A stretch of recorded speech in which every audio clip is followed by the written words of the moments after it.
Olá, eu sou a Tainara e no vídeo de hoje eu vou conversar com você sobre um grande livro, A Sangue Frio, de Truman Capote.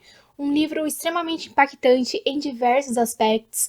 Eu li ele há mais ou menos um mês, mas eu precisei de um tempo para refletir sobre ele, para pensar sobre tantas coisas. Bom, e eu digo isso porque eu geralmente leio um livro e logo no mesmo dia ou no dia seguinte já procuro fazer a resenha, porque aí as informações estão mais frescas e tudo mais.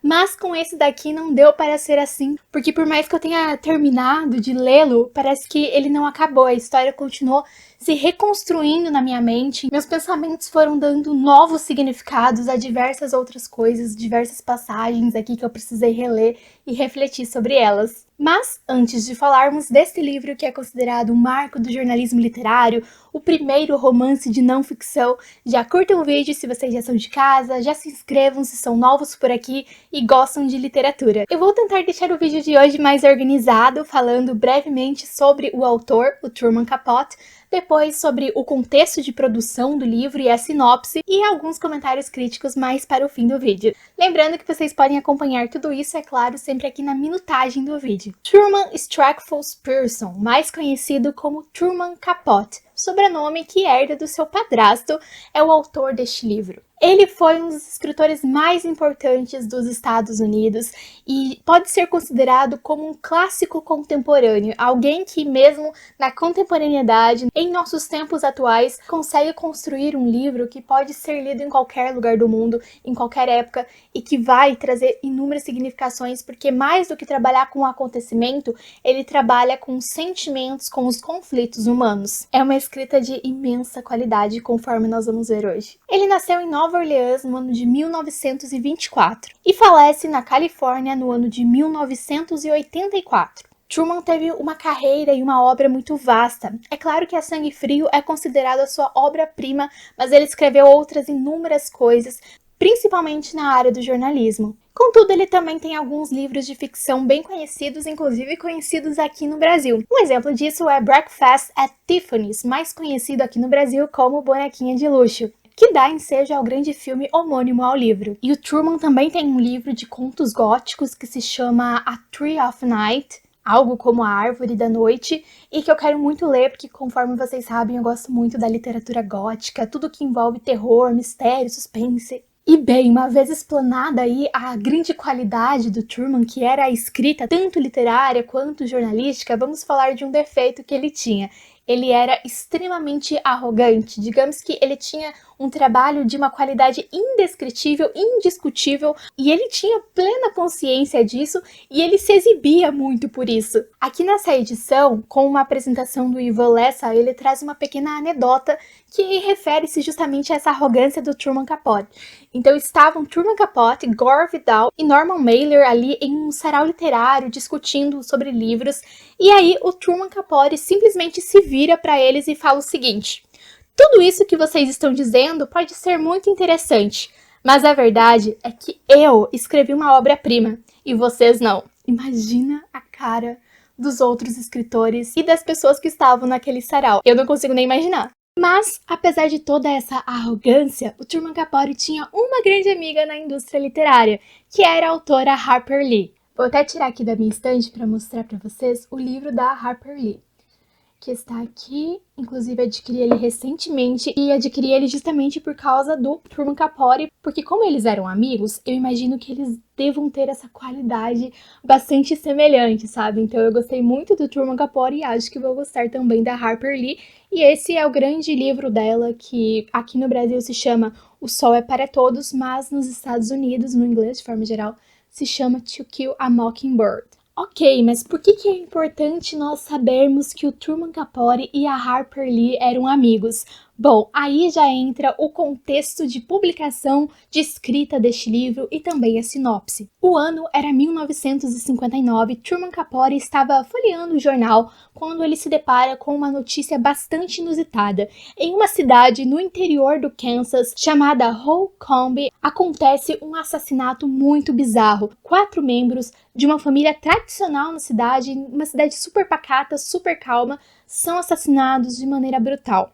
Truman Capote, sendo jornalista, se interessa por aquilo e decide ir até Holcomb, no interior do Kansas, junto com a sua amiga Harper Lee, para eles investigarem o caso. Um detalhe muito importante nessa história é que, sendo uma cidade pequena e tudo mais, um desconfiava do outro e a polícia ainda não tinha capturado os criminosos. Também não tinham ali grandes suspeitos, mas o Truman Capote e a Harper Lee não se importam com isso, não se importam com todo o perigo que eles poderiam correr indo lá e simplesmente vão pra lá. Sem nenhum segurança, sabendo que o policiamento na cidade não era muito grande, tendo em vista que era um local bem pequeno e ainda correndo o risco de talvez o criminoso ainda estar lá. Então, Truman Capote vai lá realmente com o intuito de fazer uma matéria para o jornal. Só que as coisas acabam se desdobrando e aí temos por fim este livro. Dessa forma, o livro A Sangue Frio, do inglês In Cold Blood, vai ser todo voltado ao assassinato da família Clutter e, mais do que isso, eu diria, a estudar também os criminosos, os assassinos dessa família. Não é um livro de mistério no sentido de que nós vamos descobrir quem são esses assassinos só no fim do livro, não, de forma alguma. Como aqui a história de fato aconteceu, nós vamos acompanhar ela de uma forma bem verdadeira, digamos assim. A gente vai questionar também essa terminologia verdadeira daqui a pouco, mas digamos que verossímil. Então nós já sabemos que os criminosos ssão Perry Smith e Dick Hickok. Inclusive, aqui no meu livro, nós temos as fotos da família Clutter e também dos criminosos. Então aqui em cima fica a parte da foto da família Clutter, que era composta pelo pai da família, que era o Herbert Clutter, pela mãe, que era a Bonnie Clutter, e aí pelos filhos. Essa é uma foto mais antiga, mas na época as crianças já eram adolescentes, então alguns anos depois dessa foto, de quando ela foi tirada. A menina era a Nancy Clutter e o menino era Kenyon Clutter. E eles eram crianças muito adoradas pela cidade, principalmente a Nancy, que era uma daquelas meninas que tinha muitos talentos, muitos dotes, que ajudava as outras meninas mais jovens, que se envolvia em todos os eventos beneficentes da cidade. Então era uma família muito querida, era uma família que tinha dinheiro e que ajudava as pessoas ali da cidade que não tinham tanto dinheiro quanto elas. Era uma família muito religiosa também, que tinha laços muito fortes com o pessoal da cidade também por causa da igreja e tudo mais. Então era uma família que tinha um papel de importância naquele pequeno lugar. E em determinado momento da história, a história dessa família vai se entrelaçar com a história desses dois homens, o Perry e o Dick, de uma forma totalmente ao acaso, e aí vai ter todo o desenrolar que vai chegar ao assassinato dessa família. Só que, apesar de eu ter dito pra vocês, né, lá no início do vídeo, que aqui nós não temos um grande mistério em torno de quem matou, porque logo no início nos é apresentado o nome de cada um desses assassinos, nós vamos conhecer eles, assim, de uma maneira muito profunda, nós vamos ficar na dúvida, digamos que mais da metade do livro, para saber como é que esses assassinos encontram a família Clutter, porque não, eles não eram da cidade, eles não conheciam Holcomb até então. Eles vão lá exclusivamente para assassinar a família Clutter. Mas como que eles ficam sabendo dessa família? Porque por mais que eles tivessem dinheiro, até mesmo o pessoal da cidade não achava que eles fossem grandes milionários. Tanto que logo depois, quando eles morrem, aí todo mundo, a multidão da cidade vai até a casa. Muitos professores das crianças ficam surpresos, dizem que não imaginavam que eles moravam em uma casa tão grande, uma casa ali tão próspera, tendo em vista que eles eram alunos tão simples, tão humildes na sala de aula. Então o próprio pessoal da cidade não sabia que a família era tão rica. Então como que esses assassinos sabiam? E nós, leitores, ficamos assim muito curiosos diante desse fato, eu pelo menos fiquei muito curiosa, que vai ser nos revelado mais para o meio do livro até o fim. E é algo bem diferente. E o livro, mais do que fazer aquilo que uma reportagem, uma notícia jornalística geralmente faz, que é contar como o crime aconteceu, aborda diversos aspectos que são desencadeados por meio desse crime. Primeiramente, ele conta como era toda a cidade, como era cada membro da família Clutter, suas particularidades, como eram também os criminosos, a relação de cada um dos criminosos com a sua própria família, a história de cada um deles de maneira muito profunda. Nós conhecemos tudo sobre eles, e depois ele vai contar do dia do crime, e depois ele ainda vai contar como que esse crime ele vai mudar a vida de muitas pessoas, além, é claro, dessas 6 vidas que se perdem a partir do crime, 4 dos assassinados ali pelos 2 criminosos, e posteriormente as 2 vidas dos 2 criminosos, porque eles são condenados à morte. Isso não é spoiler, isso está aqui na orelha do livro. Essa seria a sinopse do livro de forma geral, mas é muito difícil falar do livro, sabe? Porque eu acho que mesmo que eu falasse horas aqui, eu não conseguiria abordar toda a amplitude que ele tem. Mas o próprio fato de esse livro ser considerado um marco para o jornalismo e para a literatura já nos diz muitas coisas, porque o jornalismo é uma área muito grande e muito rica, e a literatura também. Então imagine um livro que é um marco para essas 2 áreas. Então, Truman Capote vai fazer toda essa investigação, toda essa coleta de dados, e aí me chamou muita atenção que ele não utilizava gravador, então ele entrevistava as pessoas, fazia as perguntas para todo mundo na cidade sem gravador. E há 2 motivos para isso acontecer. Primeiramente, é claro, porque o Truman, ele tinha uma memória impecável, segundo ele. Então ele conseguia memorizar muito bem tudo aquilo que cada pessoa falava. Então ele não precisaria do gravador por causa disso. E o segundo aspecto é que ele dizia que o gravador, ele oprimia as pessoas, então ele fazia com que as pessoas ficassem o tempo todo controlando aquilo que elas estavam dizendo, porque afinal elas estavam sendo gravadas. Então isso causava um sentimento de medo que acabava oprimindo, de repente, uma resposta mais completa. E sem o gravador, as pessoas se sentiam mais livres, mais próximas do Truman, mais, sabe, acomodadas para falar sobre o assunto. Mas isso também é um pouco problemático, na minha opinião, porque sempre que as pessoas não gostavam muito da forma que eram retratadas, elas poderiam simplesmente dizer que não era bem aquilo que elas disseram, e aí, de repente, Truman não tinha como provar, já que ele não tinha aquilo gravado.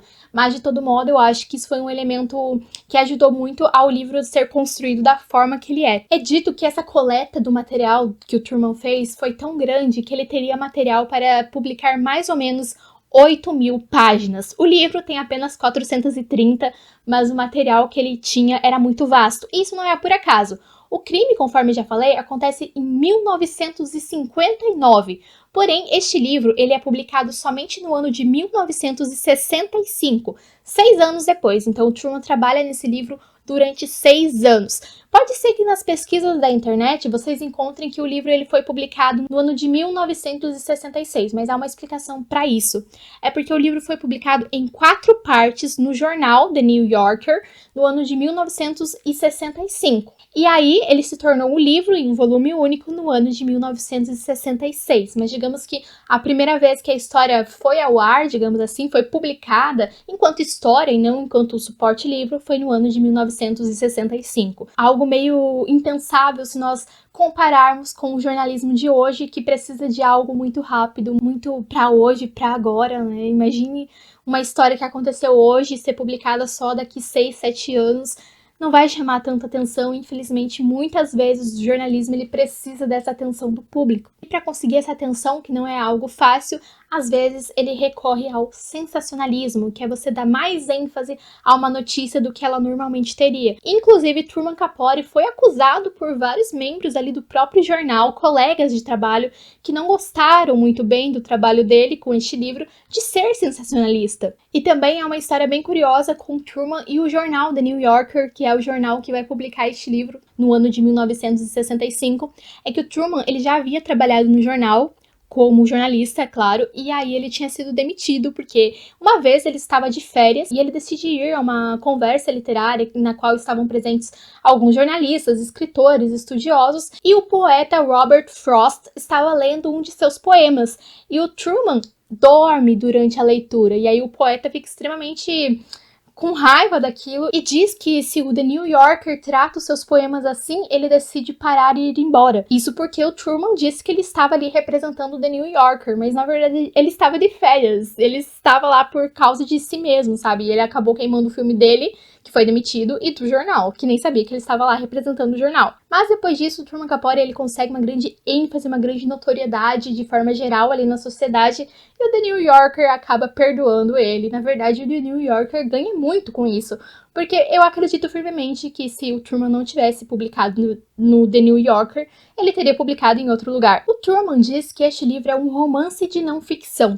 Isso porque ele vai trazer toda uma história parecida com um romance, porque nós temos uma narrativa muito bem construída, nós temos personagens, nós temos essa trama, nós temos um tempo, nós temos os elementos de um romance. Porém, ele é um romance que trabalha com fatos, com coisas que realmente aconteceram. E ele também vai além do jornalismo, porque o Truman não quer mostrar somente o crime em si. Ele quer mostrar todos os efeitos causados pelo crime, antes, durante e depois. E outra curiosidade é que ele não leva apenas 6 anos para escrever o livro, para coletar o material, mas ele também decide publicar esse livro só 6 anos depois, porque ele fica esperando também por um tempo que seja cumprida a sentença que foi destinada aos 2 criminosos, que foi então a pena de morte. Então, logo quando chega o dia em que os 2 criminosos são mortos, e que inclusive o Truman ele vai até a sala, ele é convidado a ir porque ele tinha um contato muito grande com os criminosos, sobretudo com o Perry. Ele chega lá para ele assistir à conclusão dessa pena,